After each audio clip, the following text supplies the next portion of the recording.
Hello, I'm Nathaniel, an FY2 working in the West Midlands Deanery. And I'm Jake. I'm going to be a brand new F1 starting in a week's time. Welcome to an idiot's guide to ePortfolio. New FY1s are often living in a new city, starting work for the very first time, and are also getting the first opportunity to practice medicine. This is a stressful time, and on top of this, they also have to contend with completing what's known as the ePortfolio. These videos are a series of brief guides aimed at providing the new junior doctor with a structure and plan to successfully pass their annual review of competence progression, or ARCP as it is better known.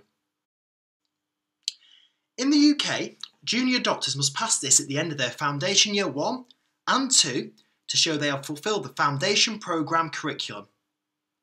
Evidence is accumulated throughout the year through teaching, written reflections and observations, and is logged on an online database known as ePortfolio.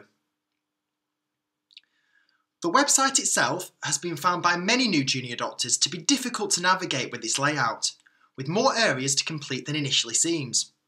And so these videos will hopefully provide a useful guide to completing the necessary areas in an efficient manner, to be used along with advice from your educational supervisor, which is allocated to the junior doctor at the start of the year.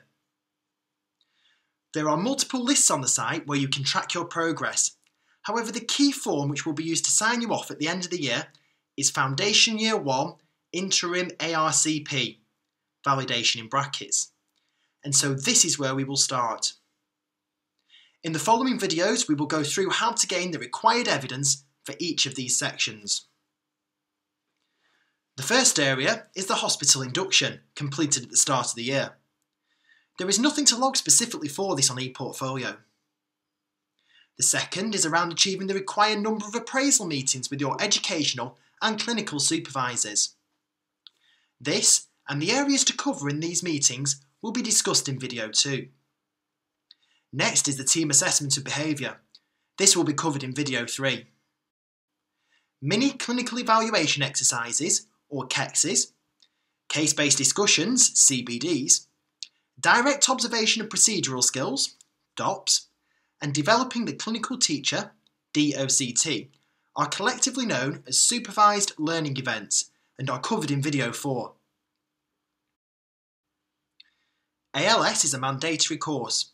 Once completed, the certificate should be scanned and uploaded to the Certificates and Exams section of the Additional Achievements column. For teaching and e-learning, see video 5. To gain the maximum score in the audit box, do 2 simple audits, or 1 audit which is then re-audited later in the year, and upload it to the audit box in the Additional Achievements column. Ensure they are signed off by your educational supervisor. Evidence-based medicine activity, including publications. This part of the ARCP is often what separates candidates for the final score they receive. To gain the top score will require publication in a peer-reviewed journal. However, doing more than 2 different types of evidence-based medicine, such as a case presentation, teaching activity, or a literature review, which should also include a presentation at a regional conference or above, will achieve a good score. To see how to complete a suitable reflective diary, see video 6.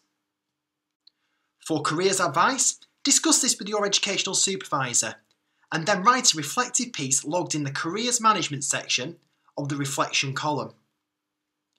To complete the programme assessment, you will need to fill in a few feedback forms, including Postgraduate Hospital Educational Environment Measure and Job Evaluation. These can be found by scrolling down the summary overview on the Home column.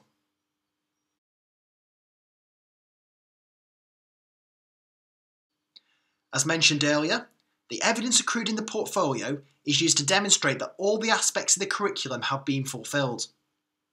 This is done by linking SLEs, procedures, reflections, and other uploaded evidence to different parts of the curriculum, and will be demonstrated in video 7.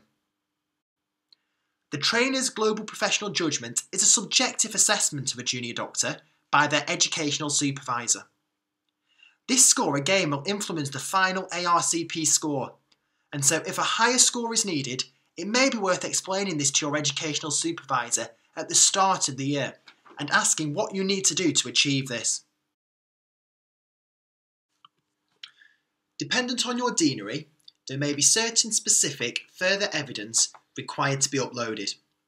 For instance, in the West Midlands, it was previously mandatory to complete a number of e-learning modules in nasogastric tube placement, safeguarding children, and also pharmacology.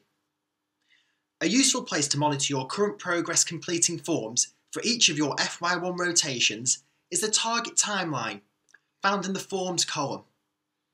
However, there are many areas of the ARCP not included in the timeline, so it is advisable to use this form directly. Thank you for watching. Please see the relevant videos for a guide on how to complete them. So we hope you enjoyed that, and if you have any feedback, please do get in contact. We'll hopefully be making an online Google Docs feedback form at some point in the near future, which if you could fill in would be fantastic. Or you can contact us directly if you know us, or you can email us via the link underneath this video, or please just comment underneath this video. We'd love to hear your feedback, and if you have any questions, we'll try and answer them in the near future. So thanks for watching.